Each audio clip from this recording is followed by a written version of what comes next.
Happy Halloween, and welcome to the Great Lakes Association of Horror Writers Edgar Allan Poe Series. In this entry, Peggy Christie reads The Black Cat.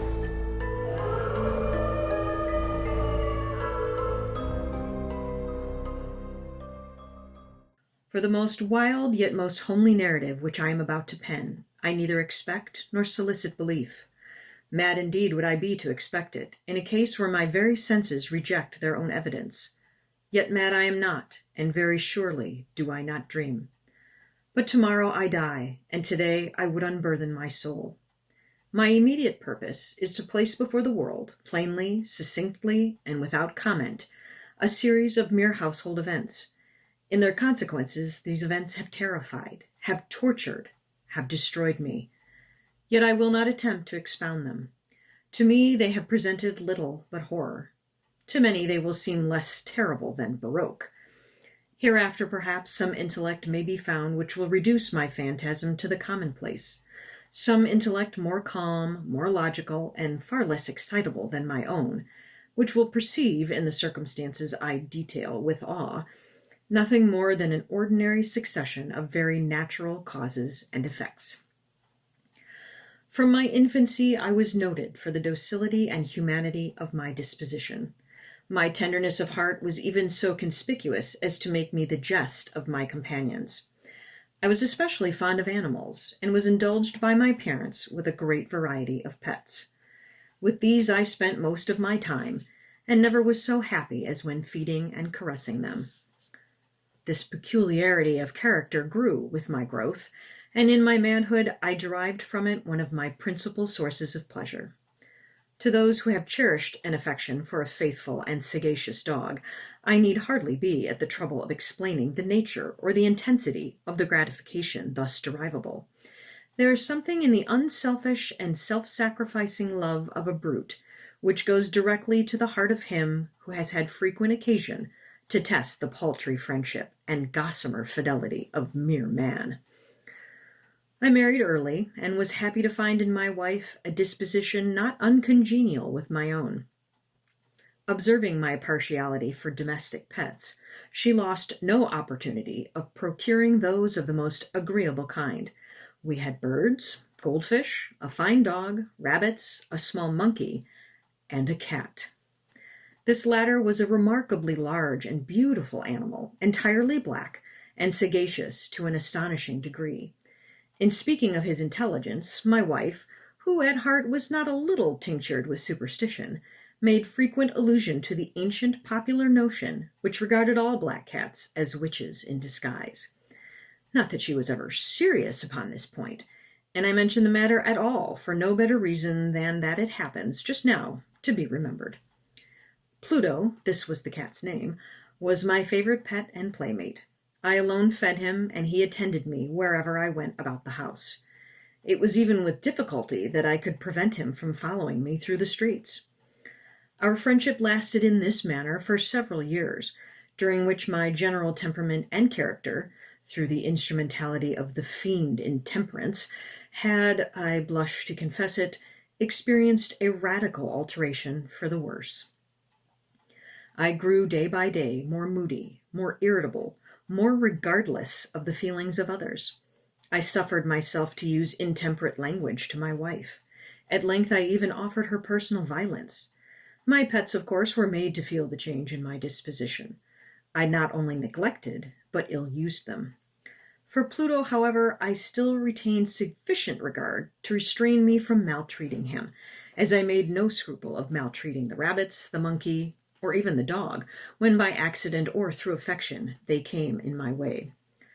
But my disease grew upon me, for what disease is like alcohol, and at length even Pluto, who was now becoming old and consequently somewhat peevish, even Pluto began to experience the effects of my ill temper. One night, returning home, much intoxicated from one of my haunts about town, I fancied that the cat avoided my presence. I seized him, when in his fright at my violence he inflicted a slight wound upon my hand with his teeth. The fury of a demon instantly possessed me. I knew myself no longer. My original soul seemed at once to take its flight from my body, and a more than fiendish malevolence, gin-nurtured, thrilled every fiber of my frame. I took from my waistcoat pocket a penknife, opened it, grasped the poor beast by the throat, and deliberately cut out one of its eyes from its socket. I blush, I burn, I shudder, while I pen the damnable atrocity. When reason returned the next morning, when I had slept off the fumes of the night's debauch, I experienced a sentiment half of horror, half of remorse for the crime of which I had been guilty. But it was at best a feeble and equivocal feeling, and the soul remained untouched. I again plunged into excess, and soon drowned in wine all memory of the deed. In the meantime, the cat slowly recovered. The socket of the lost eye presented, it is true, a frightful appearance, but he no longer appeared to suffer any pain. He went about the house as usual, but, as might be expected, fled in extreme terror at my approach. I had so much of my old heart left as to be at first grieved by this evident dislike on the part of a creature which had once so loved me. But this feeling soon gave place to irritation, and then came, as if to my final and irrevocable overthrow, the spirit of perverseness. Of this spirit, philosophy takes no account. Yet I am not more sure that my soul lives than I am that perverseness is one of the primitive impulses of the human heart, one of the indivisible primary faculties or sentiments which gives direction to the character of man. Who has not 100 times found himself committing a vile or silly action for no other reason than because he knows he should not? Have we not a perpetual inclination, in the teeth of our best judgment, to violate that which is law merely because we understand it to be such? This spirit of perverseness, I say, came to my final overthrow. It was this unfathomable longing of the soul to vex itself, to offer violence to its own nature, to do wrong for the wrong's sake only, that urged me to continue and finally to consummate the injury I had inflicted upon the unoffending brute. One morning, in cool blood, I slipped a noose about its neck and hung it to the limb of a tree. Hung it with the tears streaming from my eyes and with the bitterest remorse at my heart. Hung it because I knew that it had loved me, and because I felt it had given me no reason of offense.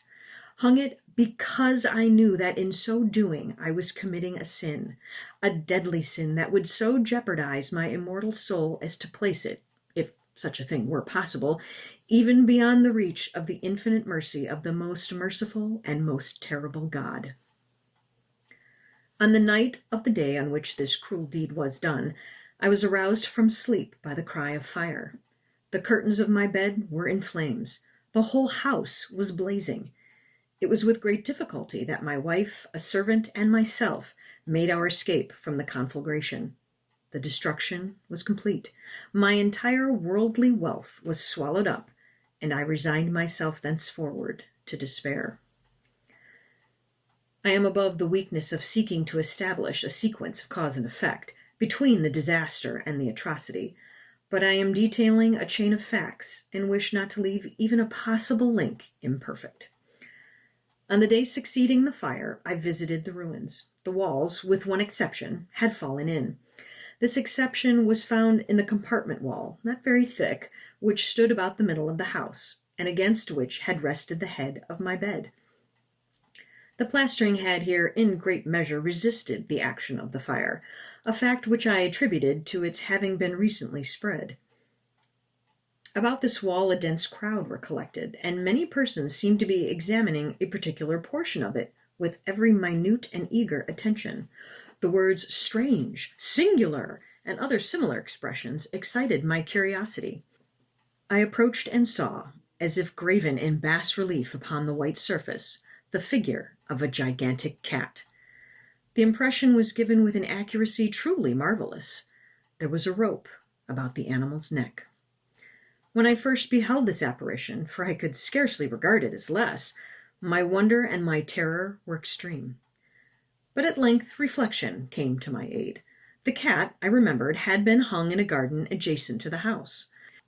Upon the alarm of fire, this garden had been immediately filled by the crowd, by someone of whom the animal must have been cut from the tree and thrown, through an open window, into my chamber. This had probably been done with the view of arousing me from sleep. The falling of other walls had compressed the victim of my cruelty into the substance of the freshly spread plaster, the lime of which, with the flames and ammonia from the carcass, had then accomplished the portraiture as I saw it. Although I thus readily accounted to my reason, if not altogether to my conscience, for the startling facts just detailed, it did not the less fail to make a deep impression upon my fancy. For months I could not rid myself of the phantasm of the cat, and during this period there came back into my spirit a half-sentiment that seemed, but was not, remorse. I went so far as to regret the loss of the animal, and to look about me, among the vile haunts which I now habitually frequented, for another pet of the same species, and of somewhat similar appearance, with which to supply its place. One night, as I sat, half stupefied, in a den of more than infamy, my attention was suddenly drawn to some black object, reposing upon the head of one of the immense hogsheads of gin, or of rum, which constituted the chief furniture of the apartment. I had been looking steadily at the top of this hogshead for some minutes, and what now caused me surprise was the fact that I had not sooner perceived the object thereupon. I approached it and touched it with my hand. It was a black cat, a very large one, fully as large as Pluto, and closely resembling him in every respect but one. Pluto had not a white hair upon any portion of his body, but this cat had a large, although indefinite, splotch of white, covering nearly the whole region of the breast. Upon my touching him, he immediately arose, purred loudly, rubbed against my hand, and appeared delighted with my notice. This, then, was the very creature of which I was in search.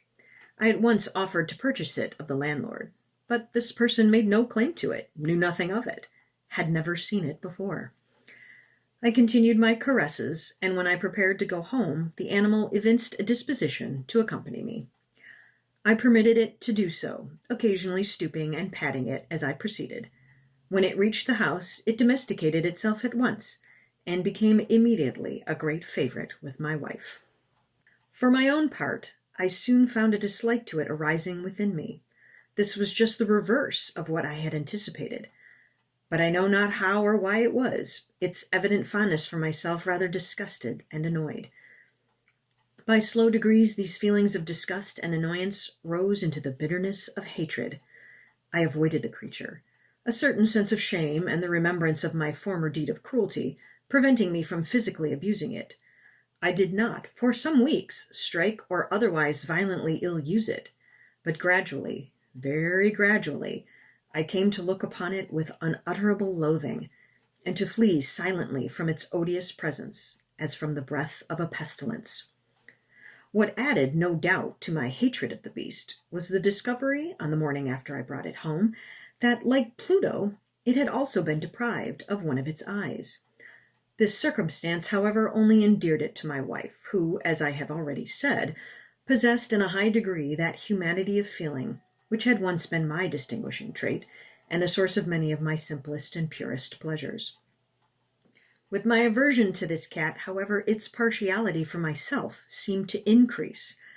It followed my footsteps with a pertinacity which it would be difficult to make the reader comprehend. Whenever I sat, it would crouch beneath my chair, or spring upon my knees, covering me with its loathsome caresses. If I arose to walk, it would get between my feet, and thus nearly throw me down, or, fastening its long and sharp claws into my dress, clamber in this manner to my breast. At such times, although I longed to destroy it with a blow, I was yet withheld from so doing, partly by a memory of my former crime, but chiefly, let me confess it at once, by absolute dread of the beast. This dread was not exactly a dread of physical evil, and yet I should be at a loss how otherwise to define it. I am almost ashamed to own, yes, even in this felon's cell I am almost ashamed to own, that the terror and horror with which the animal inspired me had been heightened by one of the merest chimeras it would be possible to conceive. My wife had called my attention, more than once, to the character of the mark of white hair, which I have spoken, and which constituted the sole visible difference between the strange beast and the one I had destroyed. The reader will remember that this mark, although large, had been originally very indefinite, but by slow degrees nearly imperceptible, and which for a long time my reason struggled to reject as fanciful, it had at length assumed a rigorous distinctness of outline. It was now the representation of an object that I shudder to name, and for this, above all, I loathed and dreaded and would have rid myself of the monster had I dared. It was now, I say, the image of a hideous, of a ghastly thing, of the gallows. O mournful and terrible engine of horror and of crime, of agony and of death! And now was I indeed wretched beyond the wretchedness of mere humanity, a brute beast whose fellow I had contemptuously destroyed, a brute beast to work out for me, a man fashioned in the image of the high God, so much of an insufferable woe. Alas, neither by day nor by night knew I the blessing of rest any more. During the former the creature left me no moment alone, and in the latter I started hourly from dreams of unutterable fear to find the hot breath of the thing upon my face, and its vast weight, an incarnate nightmare that I had no power to shake off, incumbent eternally upon my heart. Beneath the pressure of torments such as these, the feeble remnant of good within me succumbed. Evil thoughts became my sole intimates, the darkest and most evil of thoughts. The moodiness of my usual temper increased to hatred of all things and of all mankind, while from the sudden, frequent, and ungovernable outbursts of a fury to which I now blindly abandoned myself, my uncomplaining wife, alas, was the most usual and most patient of sufferers. One day she accompanied me, upon some household errand, into the cellar of the old building which our poverty compelled us to inhabit. The cat followed me down the steep stairs, and nearly throwing me headlong, exasperated me to madness. Uplifting an axe, and forgetting in my wrath the childish dread which had hitherto stayed my hand, I aimed a blow at the animal, which, of course, would have proved instantly fatal had it descended as I wished. But this blow was arrested by the hand of my wife. Goaded by the interference into a rage more than demoniacal, I withdrew my arm from her grasp and buried the axe in her brain. She fell dead upon the spot without a groan. This hideous murder accomplished, I set myself forthwith, and with entire deliberation, to the task of concealing the body. I knew that I could not remove it from the house, either by day or by night, without the risk of being observed by the neighbors. Many projects entered my mind. At one period I thought of cutting the corpse into minute fragments and destroying them by fire. At another I resolved to dig a grave for it in the floor of the cellar.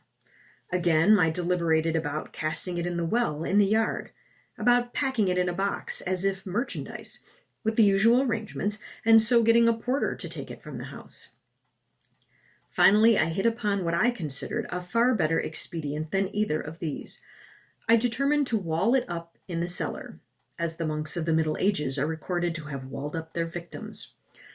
For a purpose such as this, the cellar was well adapted. Its walls were loosely constructed, and had lately been plastered throughout with a rough plaster, which the dampness of the atmosphere had prevented from hardening. Moreover, in one of the walls was a projection, caused by a false chimney or fireplace that had been filled up and made to resemble the rest of the cellar. I made no doubt that I could readily displace the bricks at this point, insert the corpse, and wall the whole up as before, so that no eye could detect anything suspicious. And in this calculation I was not deceived. By means of a crowbar I easily dislodged the bricks, and having carefully deposited the body against the inner wall, I propped it in that position, while with little trouble I relaid the whole structure as it originally stood. Having procured mortar, sand, and hair, with every possible precaution, I prepared a plaster which could not be distinguished from the old, and with this I very carefully went over the new brickwork. When I had finished, I felt satisfied that all was right. The wall did not present the slightest appearance of having been disturbed. The rubbish on the floor was picked up with the minutest care. I looked around triumphantly and said to myself, "Here, at least then, my labor has not been in vain." My next step was to look for the beast which had been the cause of so much wretchedness, for I had, at length, firmly resolved to put it to death. Had I been able to meet with it, at the moment, there could have been no doubt of its fate. But it appeared that the crafty animal had been alarmed at the violence of my previous anger, and forbore to present itself in my present mood. It is impossible to describe, or to imagine, the deep, the blissful sense of relief which the absence of the detested creature occasioned in my bosom. It did not make its appearance during the night, and thus for one night at least, since its introduction into the house, I soundly and tranquilly slept. I slept even with the burden of murder upon my soul. The second and third day passed, and still my tormentor came not. Once again I breathed as a free man. The monster in terror had fled the premises forever. I should behold it no more. My happiness was supreme. The guilt of my dark deed disturbed me but little. Some few inquiries had been made, but these had been readily answered. Even a search had been instituted, but of course nothing was to be discovered. I looked upon my future felicity as secured. Upon the fourth day of the assassination, a party of the police came, very unexpectedly, into the house, and proceeded again to make rigorous investigation of the premises.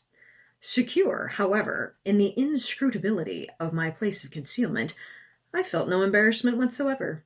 The officers bade me accompany them in their search. They left no nook or corner unexplored. At length, for the third or fourth time, they descended into the cellar. I quivered not a muscle. My heart beat calmly as that of one who slumbers in innocence. I walked the cellar from end to end. I folded my arms upon my bosom and roamed easily to and fro. The police were thoroughly satisfied and prepared to depart. The glee at my heart was too strong to be restrained. I burned to say if but one word by way of triumph, and to render doubly surer their assurance of my guiltlessness. "Gentlemen," I said at last, as the party ascended the steps, "I delight to have allayed your suspicions. I wish you all health and a little more courtesy. By the by, gentlemen, this is a very well-constructed house." In the rabid desire to say something easily, I scarcely knew what I uttered at all. "I may say an excellently well-constructed house. These walls— Are you going, gentlemen? These walls are solidly put together." And here, through the mere frenzy of bravado, I rapped heavily with a cane, which I held in my hand, upon that very portion of the brickwork behind which stood the corpse of the wife of my bosom.